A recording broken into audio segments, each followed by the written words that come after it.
네, 기도 제목 같이 한번 따라 하시겠습니다. 새 하늘과 새 땅에 들어갈 수 있는 믿음과 거룩한 삶을 준비하게 하시고 날마다 영적 싸움에서 이기게 하소서. 할렐루야. 아멘. 우리 얼마 남지 않은 새해를 바라보면서 우리 사랑하는 영광의 성도님들, 오늘도 아침에 일어나셔서 말씀과 기도로 하루를 시작하시고 또 하나님이 주시는 말씀의 비전을 꼭 받으셔서 가정과 자녀들이 주 안에서 형통케 되는 새해가 되기를 주의 이름으로 축복합니다. 이 세상의 모든 사람들이 누구나 꿈꾸는 세상이 있습니다. 그것은 눈물과 슬픔과 고통과 사망이 없는 삶이에요. 저 물질이 있어도 건강하지 못하면 행복하지 못하고요. 그리고 원하는 목표를 이뤘어도 삶에 여러 가지 고통이 있으면 결코 그 자리가 행복하지가 않아요. 무엇보다도 죽음을 극복하지 못하면 항상 근본적인 불안과 두려움 속에서 빠질 수밖에 없습니다. 우리 인간의 힘으로는 이러한 슬픔과 눈물과 고통과 사망이 없는 세상을 이룰 수 없다는 걸 잘 알아요. 그러면서도 사람들은 기대를 합니다. 과학이 발달하고 문명과 기술이 발달하면 사람의 생명도 연장되고 혹시 죽음도 극복하지 않을까. 그리고 고통도 사라지고 질병도 사라지지 않을까 하는 그런 기대를 하지만 여전히 질병과 고통과 죽음의 문제는 온전히 해결되지 못하고 있습니다. 그래서 이 세상에 눈물과 고통과 사망이 없는 삶을 만들지 못하기 때문에 사람들이 선택하는 길이 뭐냐면 이기적으로 사는 거예요. 이기적으로 사는 거예요. 남의 눈에 눈물을 흘리더라도 내 눈에 눈물을 흘리지 않으면 된다라는 생각을 갖게 되는 거죠. 다 같이 눈물이 없는 그런 기쁨이 넘치는 세상을 만들고 싶은데 이게 안 되니까 이왕 안 되는 거 나라도 행복하자라는 생각으로 산다는 거죠. 내가 아프지 않기 위해서 다른 사람들을 아프게 합니다. 심지어는 내가 죽지 않기 위해서 다른 사람을 죽이기까지 하죠. 그러니까 이 세상은 아무리 겉은 발전하고 화려해져도 속은 점점 썩어져 가고 있고 죄악과 고통은 점점 심해지고 있는 거예요. 그렇다면 사람들이 꿈꾸는 눈물과 슬픔과 고통과 사망이 없는 삶은 불가능한 것일까요? 사람은 할 수 없지만 하나님은 하실 수 있다는 거예요. 여기에 우리의 소망이 있고 믿음이 있습니다. 요한계시록이 이러한 영원하고 행복한 삶이 어떻게 이루어지는지를 보여주고 있는 책이에요. 진리입니다. 성경입니다. 1절 보세요. 또 내가 새 하늘과 새 땅을 보니 처음 하늘과 처음 땅이 없어졌고 바다도 다시 있지 않더라. 하나님의 방식은 이 세상을 좀 고쳐서 발전시켜서 눈물과 고통과 슬픔과 죽음이 없는 세상을 만드신 게 아니라 이 세상의 질서로는 새롭게 할 수 없으니 하나님이 새 하늘과 새 땅을 만드시더라. 할렐루야. 우리는 그것을 믿는 거예요. 그래서 이 땅 가운데 우리가 견디는 겁니다. 이 땅에 소망을 두지 않는 거예요. 사도 요한은 미리 보았습니다. 하나님께서 이루실 새 하늘과 새 땅이 온다는 것을 보았어요. 우리가 살고 있는 처음 하늘과 처음 땅은 없어진다는 겁니다. 그리고 바다도 없어진다 그랬어요. 자, 요한계시록에서 바다는 무엇을 의미할까요? 바다는 악한 세력과 영역을 의미해요. 근데 이 바다가 없어진다는 것은 얼마나 행복한 일입니까? 여러분, 그 바다에서 무엇이 나왔죠? 요한계시록 13장에 보면 사단에게 권세를 받은 짐승이 나왔잖아요. 그 짐승이 나와서 사람들을 괴롭히고 하나님을 대적하여 우상 숭배하고 그 짐승의 표를 받게 하고 괴롭혀서 죄악을 짓게 했잖아요. 음행을 저지르게 하고. 근데 바다가 없어진다. 새 하늘과 새 땅은 바다가 없다. 얼마나 감사한 일입니까? 그러니까 이 세상에는 물질이 풍부하고 환경이 좋고 이거보다도 죄악이 없어지는 게 먼저예요. 할렐루야. 그게 더 중요하죠. 그러니까 새 하늘과 새 땅에서는요, 더 이상 사단과 죄의 영향력이 사라지는 것입니다. 그런데요, 사람들은 이 땅에서 죄를 없이 할 수는 없으니까 좀 더 많이 갖고 좀 더 많은 권세를 누리려고 하는데 삶의 목표를 두는 거예요. 그렇죠? 그러니까 어떻게 해요? 죄악은 더 많아져요. 더 많이 가지려고 할수록 죄를 많이 짓게 되고, 더 높은 권세를 누리고 휘두르려고 하다 보니 더 죄를 많이 짓게 되는 거죠. 이게 악의 순환이에요. 악의 순환. 그죠? 이 세상 죄가 많아. 위험해. 내가 더 많이 가져야 돼. 그러니까 죄를 더 짓게 되고, 내가 높은 자리에서 휘둘러야지 남한테 학대 안 당하고 고통 안 당하지 하다 보니까 또 죄를 짓게 되고. 이 세상은요, 답이 없어요. 답이 없어요. 그래서 하나님을 믿고 예수를 믿는 성도들은요, 이 땅의 방식으로 살아서는 안 됩니다. 이 땅에 소망을 둬서는 안 돼요. 왜냐하면 이 세상은요, 일단 영원하지가 않아요. 새 하늘과 새 땅이 오면 현재의 세상은 사라질 것이기 때문이에요. 얼마나 이 생각만 해도 이 세상 내가 견딜만하다. 좀만 참으면 된다. 나도 세상 사람처럼 악하게 살면 안 되지.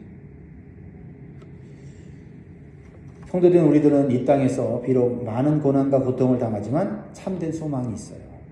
그래서 우리는 뭘 해야 되냐? 새 하늘과 새 땅에 살아갈 준비를 이 땅에서 하는 거예요. 이 땅에서 하는 거예요. 죄를 먹고 마시면서 하는 게 아니라 이 땅에서 죄를 멀리하면서 새로운 하늘과 땅에서 살 준비를 한다고 하는 의미를 가지면 가치가 있는 삶이에요. 그러면 새 하늘과 새 땅에서 살아갈 성도들은 어떤 자세로 살아야 할까요? 새 하늘과 새 땅에서 사는 것처럼 훈련하고 연습해야 돼요. 첫 번째로 신랑 되신 예수님의 정결한 신부로서 살아가야 됩니다. 새 하늘과 새 땅에서는 우리는 예수님과 혼인잔치하면서 행복하게 살 것이기 때문에 그래요. 2절을 봅니다. 2절 다 같이 읽겠습니다. 시작. 또 내가 보매 거룩한 성 새 예루살렘이 하나님께로부터 하늘에서 내려오니 그 준비한 것이 신부가 남편을 위하여 단장한 것 같더라. 그래서 남편은 누구를 의미하죠? 예수 그리스도. 신부는 거룩한 성 새 예루살렘을 지금 상징하고 있지요. 자, 여기 새 예루살렘은요, 천국에 있는 거룩한 성인데 완전히 구원받은 교회와 성도들을 의미합니다. 여기 여러분들이 제가 속하기를 주의 이름으로 축복합니다. 자, 이것을 통해서 하나님께서 이 땅에서 가장 관심을 갖고 애정을 쏟아붓는 것이 교회라는 사실을 우리는 깨달을 수가 있어요. 그러므로 우리는 이 땅에서 교회를 중심으로 신앙생활을 해야 합니다. 그리고 교회의 정체성인 순결함과 거룩함을 유지하기 위해서 힘써야 함을 깨닫게 되는 거예요. 교회생활을 대충 하면 안 됩니다. 신앙생활을 대충 하면 안 돼요. 정결하고 순결한 신부로서의 삶을 사는 것이 중요합니다. 이 땅의 교회는 불완전한 요소가 있지만 점점 성화되어서 이 신랑 되신 예수님을 닮아가는 영적 단장을 하는 신부로서 살아가야 한다라는 겁니다. 왜요? 사도 요한이 본 게 새 예루살렘성, 거룩한 새 예루살렘성을 보았잖아요. 완벽하게 아름답고 순결하고 거룩한 그러한 공동체 아닙니까? 그렇다고 한다면 이 땅의 교회가 그런 완벽한 거룩한 새 예루살렘이 되려고 하면 어떻게 해야 돼요? 대충 신앙생활하면 안 됩니다. 정말 거룩해지기 위해서, 천국에서 살 만큼 거룩해지기 위해서 힘쓰고 애써야 된다는 거예요. 무엇에 애써야 되는지 우리가 깨달아야 한다는 겁니다. 열심히 봉사하고 헌신하면서도 내 안에 죄성을 품고 하는 그거는 새 예루살렘성이 합당치 못한 것입니다. 주님의 일을 봉사하면서 내 안에 드러나는 죄성들을 볼 때마다 회개하고 그것들을 끊어버리고 부셔버리고 녹여버리는 그런 노력이 같이 있어야 되는 거죠. 그렇죠? 또는 반대로 나는 주의 일을 하다 보면 내 죄성이 드러나니까 나는 주의 일을 하지 말고 가만히 있어야지. 그러면 죄 안 짓는 거 같죠? 근데 그건 숨겨진 죄죠. 그러니까 사람은 주님의 일을 하면서 자신의 부족한 부분이 드러나야 돼요. 괴롭지 마요. 그걸 통해서 순결해지고 거룩해지는 거예요. 그러니까 그게 드러나지는 것이 좋지는 않지만 나쁜 건 아니에요. 그런 것들을 통해서 우리가 새 예루살렘성 하늘에 있는 그 아름다운 모습을 우리가 소망해야 된다. 할렐루야. 그러니까 우리 서로 부족한 점이 드러날 때마다 저분이 저거를 새롭게 해서 새 예루살렘성 거룩한 교회가 되면 좋겠다. 이런 마음으로 축복해 줘야 돼요. 그 죄가 누구한테도 있어요? 나한테도 있는 거거든요. 그걸 볼 때마다 비난하고 그걸 가지고 뭐라 하기보다는 아이고 내 속에 있는 게 저 사람 속에도 있네. 그러면서 나도 나도 저런 것을 해결해야지. 이렇게. 그래야지 그 해결되지, 어떻게 하겠어요. 그렇습니다. 이 땅에서 우리가 할 일은 각자 예수님의 정결한 신부로 단장하는 순결한 삶에 초점을 맞춰야 될 점이 있습니다. 우리가 새하늘과 새 땅에 살려면 어떻게 됩니까? 하나님과 함께하는 하나님 백성으로 살아야 돼요. 하나님 백성으로 살아야 돼요. 많이 들었지만 이게 중요해요. 하나님 백성. 누구의 백성? 하나님 백성. 난 정말 하나님 백성으로 살아가는가? 이 땅의 백성으로 살아가고 있는가? 생각해 보라는 거죠. 3절을 보세요. 내가 들으니 보좌에서 큰 음성이 나서 이르되 보라 하나님의 장막이 사람들과 함께 있으매 하나님이 그들과 함께 계시리니 그들은 하나님의 백성이 되고 하나님은 친히 그들과 함께 계셔서. 그러니까 천국은 하나님 백성이 아니면 못 들어가요. 하나님과 함께하는 하나님 백성. 그게 하루쯤에 이루어집니까? 이 땅에서 우리가 하나님의 백성으로서 살아가는 훈련을 해야 된다는 거예요. 천국은 하나님과 영원토록 하나님과 함께하는 곳이에요. 사람들은 환경이 좋고 물질이 풍부하면 파라다이스 같다, 천국 같다 말을 하지요. 그러나 아무리 환경이 좋더라도 하나님께서 계시지 않으면 그것은 천국이 아닌 거예요. 하나님과 올바른 관계를 맺고 하나님의 보호하심을 받고 통치를 받는 것이 천국이고 새하늘과 새 땅입니다. 아무리 좋은 환경이 있어봐요. 누가 나를 보호해줘야 하는 그 환경이 그게 뭐 좋습니까? 그렇죠? 아무리 많은 물질을 가져봐요. 누가 그 물질을 보호해주지 않으면 말이죠. 그 물질 때문에 맨날 잠도 못 자고 불안해할 거 아닙니까? 하나님의 백성이 되므로 하나님이 보호해 주시고 하나님의 장막에 거하는 자들은 그 영혼을 그 몸을 아무도 건드리지 못하는 거예요. 그게 천국의 삶이에요. 우리는 이 땅 가운데서도 그러한 천국의 맛을 보면서 살아가야 된다. 그래서 우리가 이 땅에서 힘써야 될 건 뭐냐면 하나님과 올바른 관계를 맺는 거예요. 그리고 이 땅의 통치를 따라가는 것이 아니라 하나님의 통치를 따라가는 것입니다.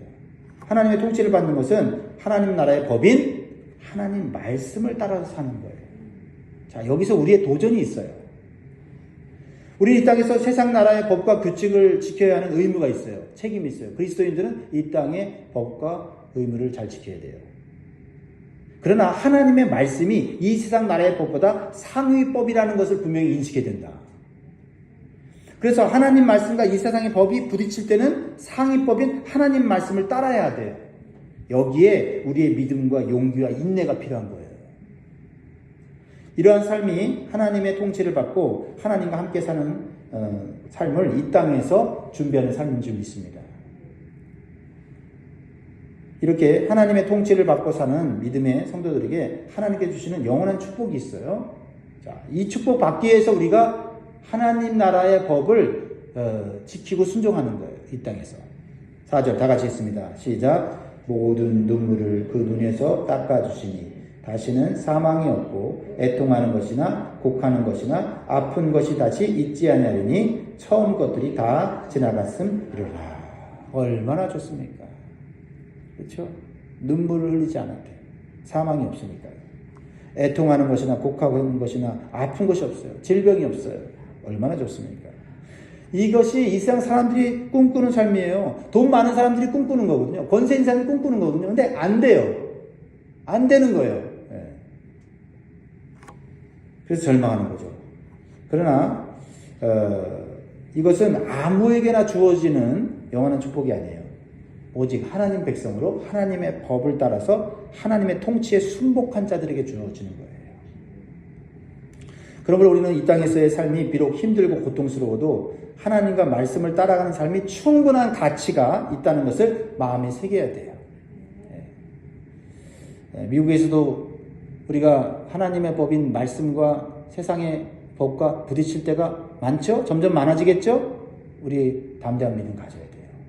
우리가 그것을 감내할 만한 충분한 가치가 하늘에 있다는 사실을 기억해야 돼요. 사도 요한처럼 사도 바울도 하나님의 나라와 복음을 위해서 수많은 고난과 죽음의 위협을 당하면서도 결코 그 믿음과 사명이 흔들리지 않은 것은 흔들리지 않은 영원한 행복과 영광을 미리 보았기 때문이에요. 로마서 8장 18절 말씀 아시죠? 생각하건대 현재의 고난은 장차 우리에게 나타날 영광과 비교할 수 없도다. 그러므로 오늘도 세상을 따라 살지 말고 하나님 말씀을 따라 사는 삶을 준비하시고 훈련하시기를 주의 이름으로 축원합니다. 자, 우리가 영광스러운 새하늘과 새 땅에 살기 위해서는 어떻게 살아야 됩니까? 세 번째, 세상에서 이기는 자가 되어야 된다. 세상에서 이기는 자가 되어야 된다. 7절 같이 있습니다. 시작. 이기는 자는 이것들을 상속으로 받으리라. 나는 그의 하나님이 되고 그는 내 아들이 되리라. 자, 이기는 자에게 주는 상속이 뭐예요? 그 상속은 6절에 나와 있죠. 6절. 또 내게 말씀하실 때 이루었도다. 나는 알페와 오메가요 처음과 마지막이라. 내가 생명수 샘물을 목마른 자에게 값없이 주리니. 생명수 샘물은 뭐예요? 영원한 생명이죠. 예수님이 주신 영원한 생명. 성령께서 또한 주시는 것이죠. 이러한 영원한 생명을 또 하나님 나라에서 살 수 있는 상속을 은혜를 주신다라는 겁니다. 자, 근데 새하늘과 새 땅에서 사는 복은 저절로 주어지는 것이 아니죠. 이겨야 한다는 거예요. 이겨야 한다는 거예요. 이긴다는 것은 싸워야 한다는 것이고요. 무엇과 싸워야 됩니까? 하나님을 대적하고 교회를 핍박하는 악의 세력들과 싸워야 돼요. 영적 싸움입니다. 그러니까 우리 예수 믿는 사람들은요, 치열한 어떤 이 경쟁 사회에서 먹고 살기 위해서도 우리가 막 싸워야 하지만 우리는 그런 싸움을 사는 사람이 아니에요. 우리는 영적 싸움을 싸워야 돼요. 죄와 싸워야 되고요.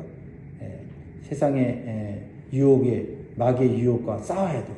거기 그 싸움을 해야 돼요. 싸움을 해야 돼요. 사도 바울은 우리가 천국의 상속자가 되기 위해서는 이 땅에서 많은 환난을 당할 수 있음을 자기 제자들에게 말씀했습니다. 사도행전 14장 12절에 보면 제자들의 마음을 굳게 하여 이 믿음에 머물러 있으라. 권하고 또 우리가 하나님 나라에 들어가려면 많은 환난을 겪어야 할 것이라 하고. 자, 성도가 많은 환난 가운데서 이겨야 한다는 것은 무엇을 의미할까요? 그것은 정말 우리의 믿음을 흔들어 놓고 예수님을 배반케 하는 그런 세상에 유혹이 있을 수 있다. 아니, 있습니다. 그래서 우리는 어떠한 유혹과 위협에도 믿음을 배반하지 않고 지켜내는 것. 이게 이기는 거예요. 여러분, 그렇게 되기를 바랍니다. 어떤 상황에서도 복음과 진리의 말씀을 담대하게 말하고 전하는 것. 타협하지 말고. 오늘 정말 안타까운 현상은 교회 안에서도 목회자들이나 또 신학자들이 하나님의 이 말씀을 타협하고 있어요. 하나님 말씀을 변개하고 있단 말이에요. 이것은 정말 세상에서 조금 안락한 삶을 살기 위해서 이것은 타협하는 거예요. 그런 삶은 결코 하나님 나라를 상속받을 수 없습니다. 새하늘과 새 땅에서 살 수가 없어요. 그걸 깨달아야 돼요. 잠시 잠깐 세상 사람들하고 같이 어울려서 칭찬받고 인정받고 그렇게 산다고 해서 영원한 삶이 우리에게 보장되는 게 아니에요. 너무나 중요한 메시지입니다. 실제적으로 사도 요한이 요한계시록 기록한 목적은요, 그 당시 그리스도인들이 많은 환난과 핍박을 받고 믿음을 흔들리고 배반하는 자들이 나왔기 때문이에요. 그런데 이 사도 요한이 요한계시록을 받아서 기록하고 그것을 핍박받은 그리스도인들에게 나눠줬을 때 그들이 다시 위로를 받고 소망을 얻고 죽기까지 믿음을 지켰어요. 할렐루야. 그래서 오늘날 이렇게 교회들이 엄청나게 세워지고 하나님 나라를 꿈꾸는 성도들이 많아진 겁니다. 우리 그렇게 살아야 돼요. 그렇게 살아야 돼요. 중요한 건 뭐냐면 예수 그리스도께서는 이미 이 모든 악한 세력을 이기시고 통치하고 계십니다. 우리는 이긴 싸움을 싸우는 거예요. 그러니까 우리만 믿음 지키면 그 믿음으로 주님이 다 이기게 하시는 거예요. 믿음 팔아먹으면 우리는 아무런 힘도 능력도 없는 사람이 되는 겁니다. 자, 그러면 이기는 자의 반대인 진자들은 어떻게 됩니까? 즉 예수님 믿다가 세상이 두려워서 신앙을 버리거나 겉으로는 신앙이 있는 척하면서 세상을 따라가는 이중적인 삶을 사는 거짓된 믿음을 가진 자들이 있다는 거예요. 교회 안에 있다는 겁니다. 근데 그런 자들은 하나님을 상속받지 못해요. 그 정도가 아니에요. 불신자들과 함께 영원한 불못에 들어간다는 거예요. 엄청난 차이입니다. 8절 읽고 마무리합니다. 시작. 그러나 두려워하는 자들과 믿지 아니하는 자들과 흉악한 자들과 살인한 자들과 음행하는 자들과 점술가들과 우상 숭배자들과 거짓말하는 모든 자들은 불과 유황으로 타는 곳에 던져지리니 이것이 둘째 사망이다. 그렇습니다. 새 하늘과 새 땅에 들어가지 못하면 둘째 사망인 불과 유황으로 타는 곳에 들어간다는 것을 기억해야 돼요. 둘 중에 하나밖에 없어요. 그러므로 우리는 이 땅에서 어떻게 사는 것이 얼마나 중요한지를 오늘 깨닫게 됩니다. 사랑하는 성도 여러분, 이 땅의 삶도 즐기고 천국에도 들어가려는 아니란 생각을 아예 버리십시오. 우리는 더 좋은 것을 얻기 위해서 다른 것을 버릴 수 있는 믿음의 결단이 있어야 돼요. 믿음을 지키려면 확실하게 지키고, 거룩한 삶을 살려면 타협하지 않고 지키고, 그리고 교회 중심으로 하나님 말씀 따라서 살고 세상과 죄와 싸우면서 믿음으로 살아가야 될 줄 믿습니다. 이러한 성경적인 기준과 가치관을 우리 자녀 세대들에게 확실하게 전수하여서 모두 함께 새 하늘과 새 땅에 들어갈 수 있기를 주의 이름으로 축원드립니다. 기도하겠습니다.